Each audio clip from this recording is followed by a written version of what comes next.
जय हिंद फ्रेंड्स। मैं विजय क्लासेस कौशाम्बी से विजय कुमार सिंह आप सभी के लिए आज एक नया टॉपिक लेके आया हूं जिसका नाम है उपसौर और अपसौर। हम प्रायः देखते हैं कि जो हमारा सौर मंडल है उसमें हमारा सूर्य जो है फोकस होता है और उसके परितः सभी ग्रह चक्कर लगाते हैं। सूर्य हमारा जो हमारी पृथ्वी है जो सूर्य का जब चक्कर लगाती है वर्ष में एक बार सबसे नजदीक और वर्ष में एक बार सबसे दूरी पे बनाती है।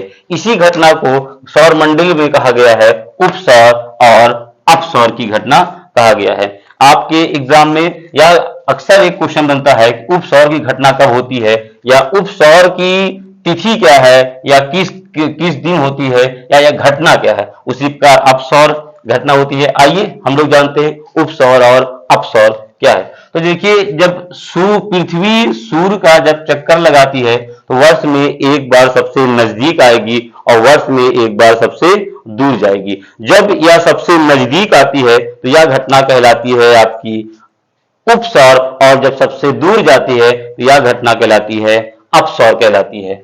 उपसौर में जब सूर्य और पृथ्वी की जो दूरी होती है वह 14 करोड़ 73 लाख होती है और जब ये अपसौर यानी सबसे बृहत्तम यानी सबसे बड़ी जो दूरी होती है सूर्य और पृथ्वी की, यह घटना होती है 15 करोड़ 21 लाख किलोमीटर की।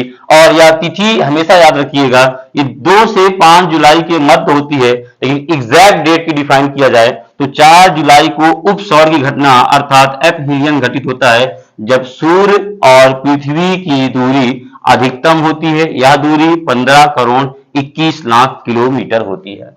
उपसौर क्या है, पेरिहीलियन क्या है? जब सूर्य और पृथ्वी की दूरी सबसे न्यूनतम हो, अर्थात यह दूरी कितनी होगी 14 करोड़ 73 लाख खगोल की इकाई। यह घटना घटित होती है 3 जनवरी को। जी हाँ, ये वनडे प्रिपरेशन में खास तौर पर पूछा जाता है कि इस उपसौर की घटना कब घटित होती है और अपसौर की घटना घटित कब होती है। यह आपको मुझे लगता है समझ में आ गया होगा कि उपसौर और अपसौर क्या है। उपसौर अर्थात पृथ्वी और सूर्य की दूरी न्यूनतम हो, यह घटना कहलाएगी उपसौर। यह कब घटित होती है 3 जनवरी को। यह घटना इंग्लिश में पेरिहीलियन के नाम से जाना जाता है।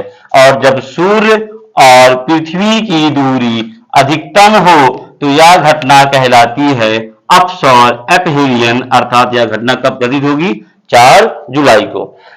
पृथ्वी और सूर्य की जो औसत दूरी जानी जाती है वह 14 करोड़ 96 लाख किलोमीटर डिफाइन की गई है। यह सरलतः बचपन से हम लोग पढ़ते आ रहे हैं, यह दूरी 15 करोड़ किलोमीटर या खगोल की इकाई में वर्णित दिखाता है। यह जो पूरा जो नियम है ये किपलर महोदय ने दिया था। किपलर के अनुसार इन्होंने कहा था जब प्रत्येक ग्रह के परितः दीर्घ वृत्ताकार, अर्थात एक ग्रह दूसरे ग्रह का या तारे के जब चक्कर लगाता है तो यह कौन सी दूरी होगी दीर्घ वृत्ताकार, अर्थात इलिप्टिकल पथ पर गति करता है। सूर्य उस दीर्घ वृत्ताकार एक फोकस पर होता है, अर्थात वह एक केंद्र है। कौन? हमारा सूर्य एक केंद्र है। अर्थात जब पृथ्वी सूर्य का चक्कर लगाएगी तो वह कौन सी दीर्घ वृत्ताकार में चक्कर लगाएगी, जब सबसे नजदीक उपसौर और जब सबसे दूर अपसौर की घटना कहलाती है।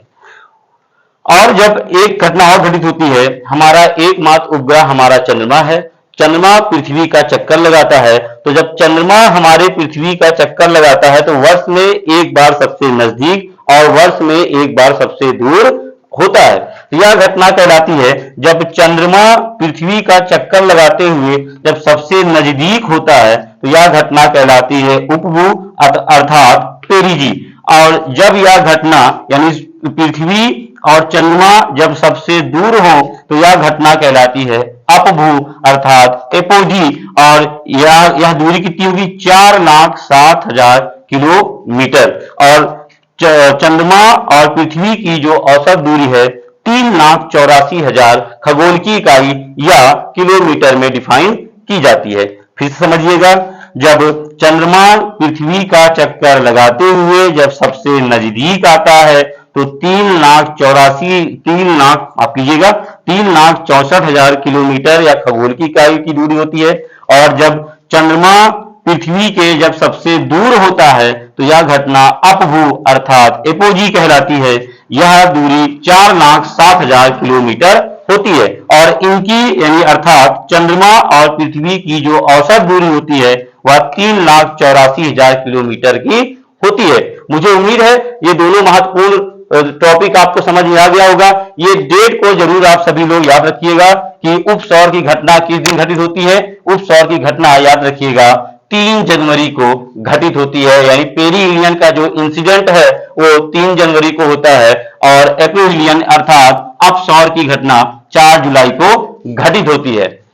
धन्यवाद मित्रों, इस महत्वपूर्ण टॉपिक को याद रखिएगा और मैं कोशिश कर रहा हूं कि आपको रेगुलर क्लासेस दे सकूं और प्रायः आपको उम्मीद मान चलिएगा आज से आपको रेगुलर क्लास मिलेगी। तो मेरे चैनल को अधिक से अधिक लोग सब्सक्राइब करिए, इससे मेरे नए वीडियोस आपको नए समय पर मिलते रहें और आपकी तैयारी दुरुस्त होती रहे। जय हिंद।